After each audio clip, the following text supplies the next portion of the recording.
Good morning. So today topic what we are going to see about it now. We are going to see about an system and process of control. Okay. So what is controlling? So we know that the controlling is the process of monitoring, comparing, correcting the work performance. So three parts major over on it.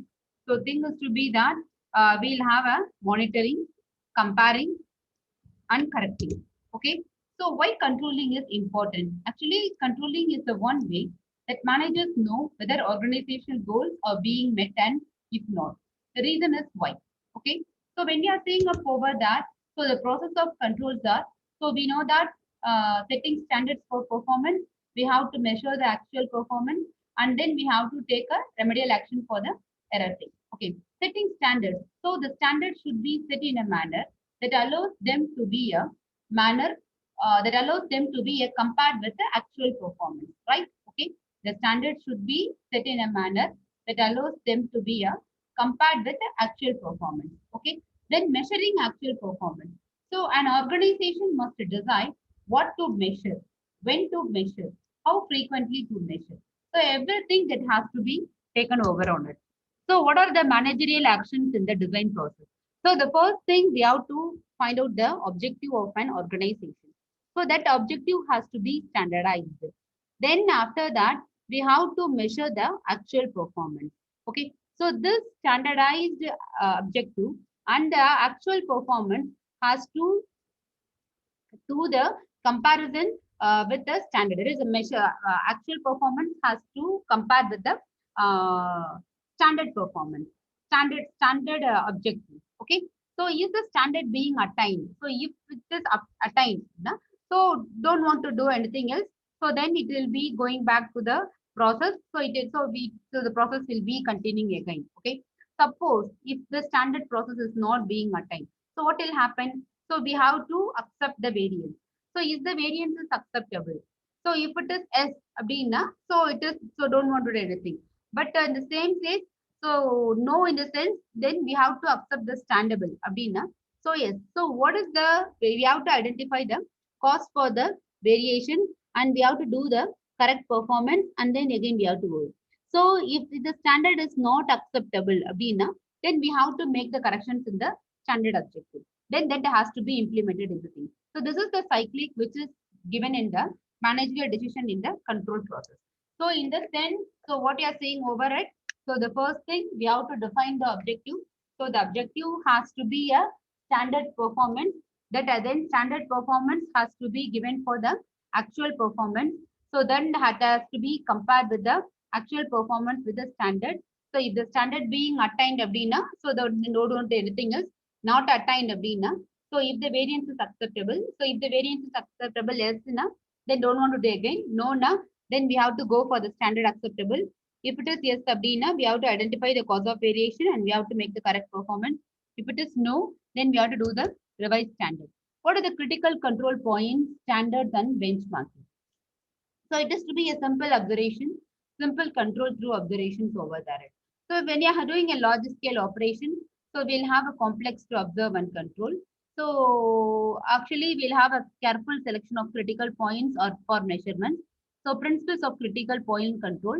Effective control requires attention to factors critical to evaluate performing against the plans over on it. So types of critical control point standards. So physical standard, we'll have a non-monetary measurement. So we should be at common at operating level. We'll have a reflection of quantities. So we'll have a labor hours per unit of output, lift of fuel or hour, length of wire or ton of copper. So reflection of quality, we'll have a hardness, durability, fastness of color, allowance of tolerance. So similarly, cost standards, we'll have a monetary measurements, cost or unit produced, labor cost or hour, machine hour cost. So capital standards will have a monetary measurements to physical items related to capital investment rather than the cost. So we'll have balance sheet, ratios, current assets to liabilities, role, etc. Revenue standard, actually attaching monetary values to sales, program standards, that is program to improve QC, program to develop new product, etc. So intangible standard, so there is neither physical nor monetary. Difficult to establish these standards, whether the public relations program is successful or not.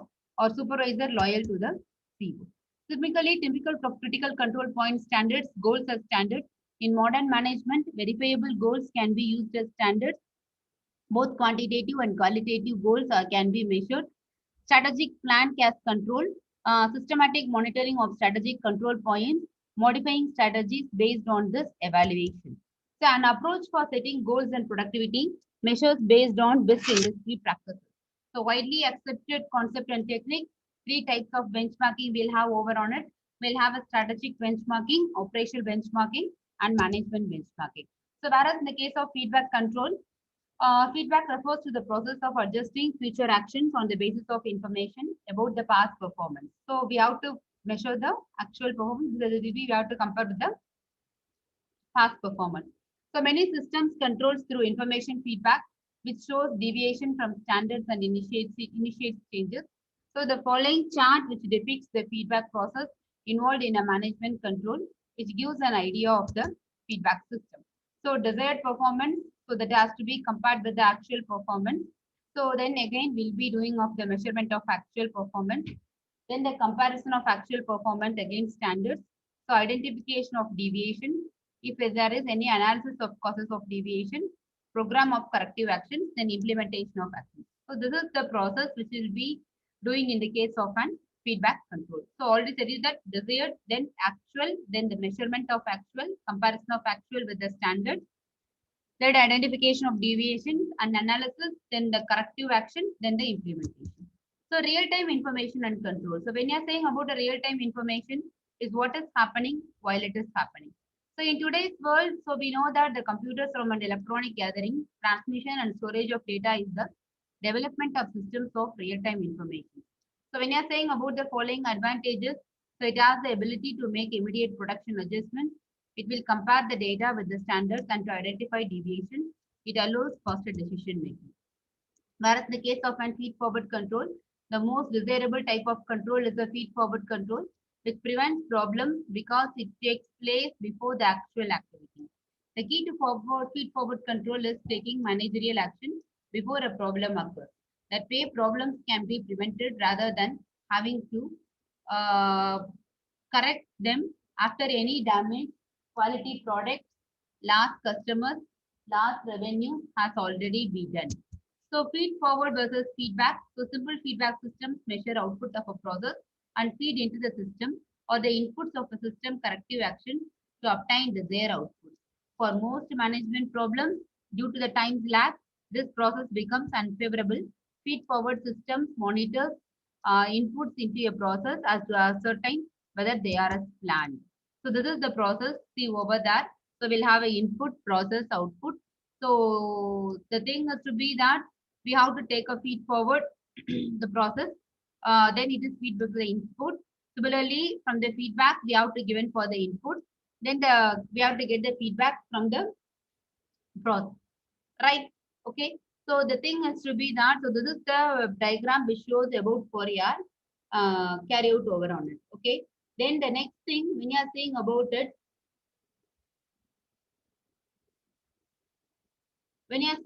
it, next thing, uh, requirements for feed-forward control. So we have a make a thorough and careful analysis of the planning as well as the control system and identify the more important input variables by applying careful discrimination. It develops the model of the system and keep the model up to date by reviewing it regularly to see whether the identified input variables and their interrelationship still represents reality. Collect regularly the data on input variables and assess it properly before putting it into the system. We have to keep the feed-forward system dynamics by regularly assessing the variations of actual input data from the plan for inputs and evaluating their impact on expected end results. We have to take prompt corrective actions to solve the problems that are detected by the feed-forward control system. So planning and controlling are interrelated systems. So control helps to measure overall performance of the enterprise or integrated division or project against total goals. So overall performance is mainly measured against financial documents, that is profit or loss statements, and take necessary steps accordingly. So the thing is the reason of controlling, so we'll have a three reasons. 1, 2, it will be like as overall planning. Overall control is required to achieve the overall goal set by the enterprise. Decentralization creates semi-independent units. Overall control removes the chaos of complete independence, permits the measurement of managers' total efforts rather part of it. Measure immediate revenue or cost factor which have accounted for success or failure. Income statement as the better controlling device here. For startups, goals may be different than the big corporations, even it serves the same type of thing. So purpose of profit and loss control. We have a survival of business depends on profit. Profits are the definite standards against which success or failure is measured. Income statements gives the picture of revenue and expense at the same time. Similarly, the individual divisions or departments should contribute to achieve the total goal of the company. Total goal of the company. So when you are saying the next thing, limits of profit and loss control. So arise the cost accounting and paper transaction due to contemporary transfer, duplication of accounting records, time and effort required to calculate. Commonly known as ROI, so control through return on investment. Instead of calculating profit and loss of the company compared to others, ROI gives the feedback of the overall performance of the company.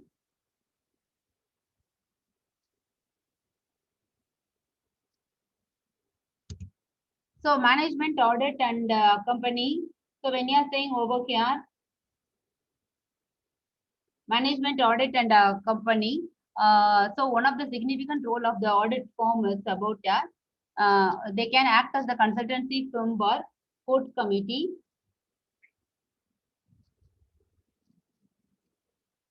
Companies won't audit or financial department can play this role since they have easy access and monitoring the data, but there is the question of power whether an outsider or company's very own department and audit firm requires a great deal of trust. Bureaucratic control system. It is a type of control cycle. A typical bureaucratic control system will have 4 steps.